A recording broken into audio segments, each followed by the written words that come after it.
Iritty Jaihind charitable സൊസൈറ്റിയുടെ നേതൃത്വത്തിൽ പുഷ്പാർച്ചന, അനുസ്മരണം, ഇരിട്ടി താലൂക്ക് ആശുപത്രിയിൽ ഉച്ചഭക്ഷണ വിതരണം തുടങ്ങി വിവിധ പരിപാടികളുടെ ഉമ്മൻചാണ്ടി സ്മൃതി ദിനാചരണം നടന്നു.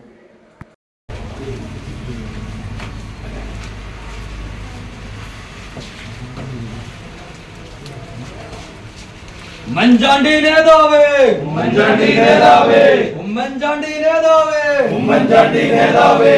ഇല്ല ഇല്ല മരിക്കുന്നില്ല, ഇല്ല ഇല്ല മരിക്കുന്നില്ല, ഇല്ല ഇല്ല മരിക്കുന്നില്ല, ഇല്ല ഇല്ല മരിക്കുന്നില്ല. ജീവിക്കുന്നു ഞങ്ങളിലൂടെ, ജീവിക്കുന്നു ഞങ്ങളിലൂടെ, ജീവിക്കുന്നു ഞങ്ങളിലൂടെ, ജീവിക്കുന്നു ഞങ്ങളിലൂടെ. ഞങ്ങളെ ചങ്കിലെ താരകമേ, ഞങ്ങളെ ചങ്കിലെ താരകമേ, ഞങ്ങളെ ചങ്കിലെ താരകമേ, ഞങ്ങളെ ചങ്കിലെ താരകമേ. ഉമ്മൻചാണ്ടി നേതാവേ, ഉമ്മൻചാണ്ടി നേതാവേ, ഉമ്മൻചാണ്ടി നേതാവേ, ഉമ്മൻചാണ്ടി നേതാവേ. ഇല്ല ഇല്ല മരിക്കുന്നില്ല. മുൻ ജില്ലാ പഞ്ചായത്ത് അംഗം തോമസ് വർഗീസ് അനുസ്മരണ സമ്മേളനം ഉദ്ഘാടനം ചെയ്തു. അതുപോലെ തന്നെ സ്വാഗത ഭാഷണത്തിൽ അധ്യക്ഷനും എല്ലാം സൂചിപ്പിച്ചതുപോലെ ഉമ്മൻചാണ്ടി സാർ നമ്മെ വിട്ടുപിരിഞ്ഞിട്ട് 1 വർഷം പൂർത്തിയാവുകയാണ്. ഞാൻ ഓർമ്മിക്കുന്നത് അദ്ദേഹത്തിന്റെ ശവസംസ്കാര ചടങ്ങുകളിൽ ഒരുപാട് ആളുകൾ പങ്കെടുത്തു. ഞാനും മുസ്തഫയും ഷാനിദും എല്ലാം ഒരുമിച്ച് ആണ് പരിപാടിക്ക്, നമ്മുടെ ജോബിഷും എല്ലാം ഒരുമിച്ചാണ് ആ പരിപാടിക്ക് പോയത് ശവസംസ്കാര ചടങ്ങിൽ പങ്കെടുക്കാൻ. അദ്ദേഹം ബാംഗ്ലൂരിൽ വെച്ച് മരിച്ച് അദ്ദേഹത്തിന്റെ ഭൗതിക ശരീരം തിരുവനന്തപുരത്ത് എത്തിച്ച് അവിടെ നിന്നും വിലാപയാത്രയായി പുതുപ്പള്ളിയിലേക്ക് വരുന്നതിന് 3 ദിവസമാണ് പിടിച്ചത്. ലക്ഷക്കണക്കിന് ആളുകളാണ് ആ ഭൗതിക ശരീരം കാണുന്നതിന് വേണ്ടി വഴിയോരങ്ങളിൽ കാത്തുനിന്ന് അദ്ദേഹത്തിന്റെ ഭൗതിക ശരീരം കടന്നു വരാൻ തിരുവനന്തപുരത്ത് നിന്നും പുതുപ്പള്ളിയിലെത്താൻ 3 ദിവസം എടുത്തു എന്ന് പറയുമ്പോൾ കേരളത്തിന്റെയോ ഇന്ത്യയുടെയോ ചരിത്രത്തിൽ ഒരു നേതാവിനും ഒരുപക്ഷെ ഇന്ദിരാഗാന്ധിക്കോ അത് അങ്ങനെയുള്ള ദേശീയ നേതാക്കന്മാർക്ക് ഒഴിച്ച് ലഭിക്കുന്ന വലിയൊരു ആദരവാണ് അദ്ദേഹത്തിന്റെ ശവസംസ്കാര ചടങ്ങ് കൂടി അദ്ദേഹത്തിന് ലഭിച്ചിട്ടുള്ളത്. തീർച്ചയായിട്ടും ഉമ്മൻചാണ്ടി സമാനതകളില്ലാത്ത നേതാവായിരുന്നു, പാവപ്പെട്ടവരുടെ പടത്തലവനായിരുന്നു.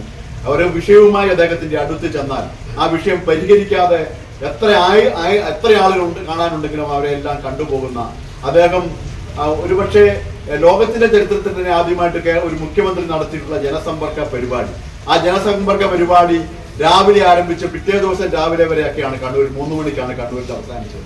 അതൊക്കെ വളരെയേറെ ലോക റെക്കോർഡ് തന്നെയാണ്. അപ്പൊ തീർച്ചയായിട്ടും ജനങ്ങളുടെ പ്രശ്നങ്ങൾക്കകത്ത് ഏറ്റവും ശക്തമായിട്ടുള്ള നിലപാടെടുത്തുള്ള ജനകീയനായിട്ടുള്ള ഒരു നേതാവായിരുന്നു പ്രിയങ്കരനായ ഉമ്മൻചാണ്ടി.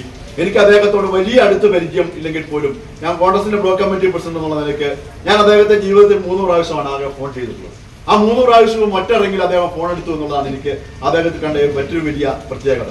ഞാൻ ഒരു പ്രാവശ്യം വിളിച്ചത് എന്റെ വീട്ടിൽ വെച്ച് നടന്നിട്ടുള്ള ഇന്ദിരാജി കുടുംബ സംഗമം പരിപാടി ഉദ്ഘാടനം ചെയ്യാൻ അദ്ദേഹം വീട്ടിൽ വന്ന ആ പരിപാടിക്കാണ് ഞാൻ ഒരിക്കൽ വിളിച്ചത്.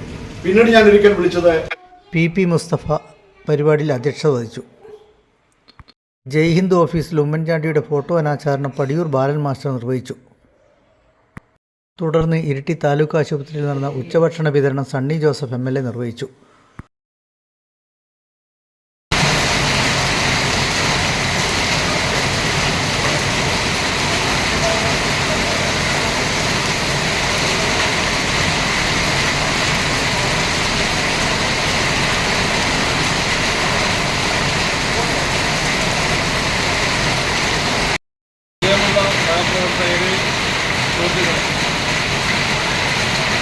കേരളത്തിൻ്റെ ബഹുമാനിയും പ്രിയങ്കരനുമായ ഉമ്മൻചാണ്ടി സാർ നമ്മെ വിട്ടുപിരിഞ്ഞിട്ട് 1 വർഷം തികയുകയാണ്.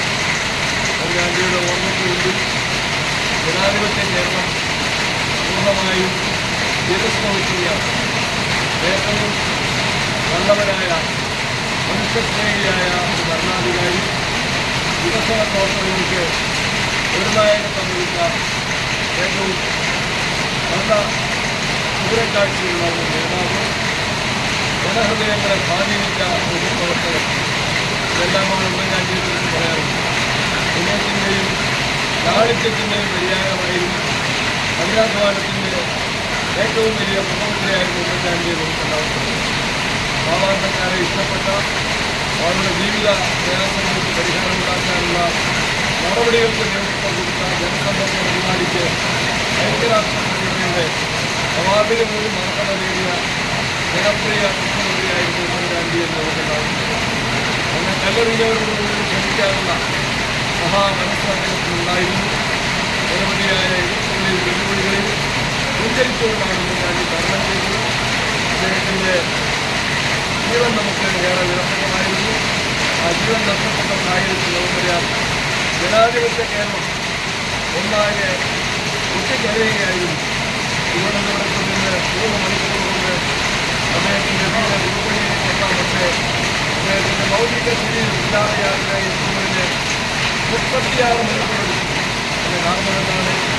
10,000-കണക്കിന് ലക്ഷക്കണക്കിന് ആളുകളാണ് മഴയും യാത്രയുടെ തീരത്തുമെല്ലാം മറന്നുകൊണ്ട് ഉമ്മൻചാണ്ടിക്ക് ആദരാജ്ഞകൾ അർപ്പിക്കാൻ വേണ്ടി കഴിച്ചു. ആ ഉമ്മൻചാണ്ടിയുടെ സ്മരണ ഇന്ന് നമ്മുടെ മണ്ണിൽ ശക്തമായി നിലനിൽക്കുകയാണ്. അദ്ദേഹത്തിൻ്റെ കാരുണ്യ പ്രവർത്തനത്തിൻ്റെ ചൈതന്യം മഹനീയമായ മാതൃകയിൽ എടുത്തുകൊണ്ടാണ് ഇന്ത്യയിലെ ലേഖന ചാരിറ്റബിൾ ട്രസ്റ്റിൻ്റെ പ്രവർത്തകർ ഇടുക്കി താലൂക്ക് ആശുപത്രിയിലെ രോഗികൾക്കും അവരുടെ കൂടെയുള്ള ആളുകൾക്ക് ഇന്ന് മിക്കവർഷം നൽകുന്നത് ഏറ്റവും ഉമ്മൻചാണ്ടിക്ക് ഇഷ്ടപ്പെട്ട ഒരു കാര്യം തന്നെ. അദ്ദേഹം ഭക്ഷണം കഴിക്കാതെ മറ്റുള്ളവരുടെ കാര്യങ്ങൾക്ക് വേണ്ടി ശ്രദ്ധിച്ച ഒരു നേതാവാണ്, മാതൃകാ നേതാവാണ്. നമുക്കെല്ലാവർക്കും അറിയാം. ഉമ്മൻചാണ്ടിയുടെ വാഹന സ്മരണയ്ക്ക് വേണ്ടി ഒരിക്കൽ കൂടി അനുസ്മരിച്ചുകൊണ്ട് അദ്ദേഹത്തിൻ്റെ നന്മാവിന് വേണ്ടിയുള്ള പ്രാർത്ഥനയിൽ പങ്കുചേർന്നുകൊണ്ട് ഈ പരിപാടി പുരോഗമിക്കുകയാണ്.